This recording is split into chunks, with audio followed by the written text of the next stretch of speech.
Hey everybody, I'm back here again today, and as you see, I have my 1911 in front of you, 45 caliber. That's the E-Sarco parts kit gun that I built a long time ago, and it works. It's a good gun. But the reason why I wanted to make this video is to show you guys how to decock a 1911 that has one in the chamber. Now, I was reading an article a while back, and I don't know if it's true or not, and I seen it on Facebook. And I know everything you see on Facebook isn't true either, but I guess it could typically happen. If you carry your 1911, it doesn't matter what caliber, 1911 is 1911, but if you carry one in the chamber and you try to decock it and you accidentally slip up or something happens and it could result in something dangerous happening. And according to this article, and you guys might have read it too, maybe not, this guy was trying to decock his 45 1911, and when he did that, it actually blew his thumb off in his hand. And I don't understand how that happened, but and I don't know if it's just anti-gun propaganda, but like I said, I guess it could possibly happen if you don't know what you're doing.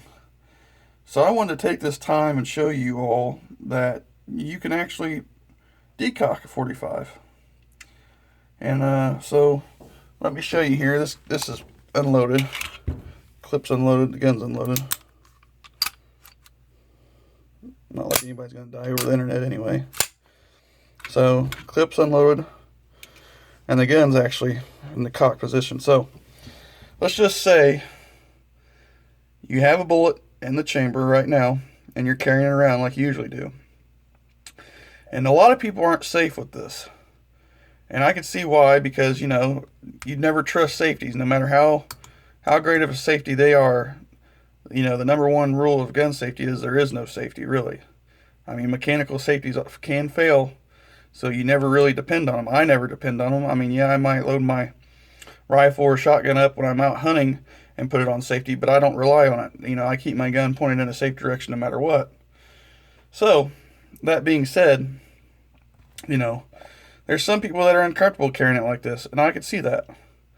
So, if you're wanting to carry it, and like I said, you have one in the chamber, and you're wanting to carry it, say, in a decock position, because if you decock it, all you would have to do is put it in the decock position. Take the safety off, put it in the decock position, and then you can carry it loaded like that. Well, you're thinking like, well, what do I have to do now if it's got a bullet in the chamber and it won't squeeze? You can't squeeze it and it won't fire. Well, I mean, it's simple. You just pull your hammer back, draw your gun out of your holster, pull the hammer back, and fire. And it's that simple. Now, you just got to watch what you're doing. You can't let go of the trigger. And I'm not advising this if you don't know your gun, but I know my gun. I built this one, like I said. So to actually let it decock, you do not have the safety or trigger fully engaged, because once you let go of the beaver safety, it will not fire all the way. So once you have that engaged, you let go of the beaver safety. See, you decock the gun. And, like I said, if you don't feel safe carrying it like in fully cocked position, that's fine. And this might not work on every 1911. You just have to know whether or not your hammer has a double notch. And most 1911s, I think, do anyway. So most newer guns do anyway. But, if you're shooting an old school GI model, or if you're carrying around a GI model and it doesn't have the double notch trigger or hammer on it, you might not be able to do this. So, I'm going to do this again just to show you if you want to carry your gun decocked instead of having it in a full fire position. Safety's on. Turn the safety off. Now you can do this with one hand like that. But I advise, practicing this if you're gonna try to decock your 1911 when it's fully loaded. There's one in the chamber. Because, I mean, this is dangerous alone.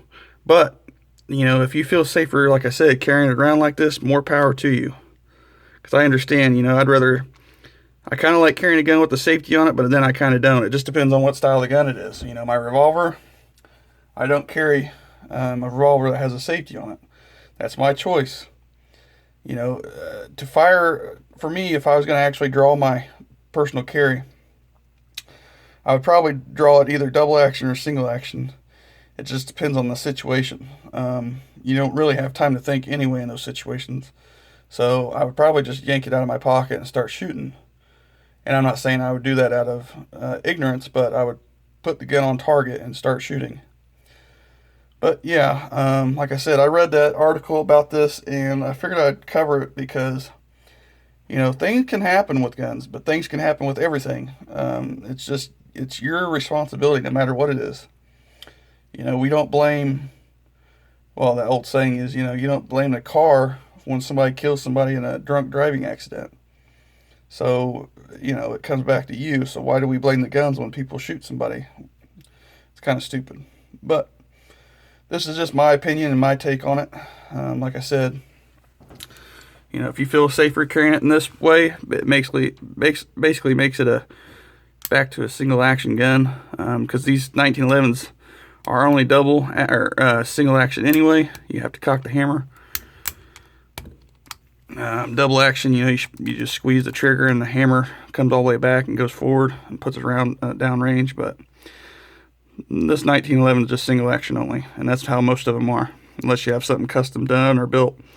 But like I said, I'm going to show you guys this one more time. It's that decock mode, full cock, and half cock. That's all it is. And like I said, make sure you let go of your thumb safety when you do this. If you're going to do this, you know, use both hands and keep your thumb on the trigger or hammer. Do not let the hammer drop.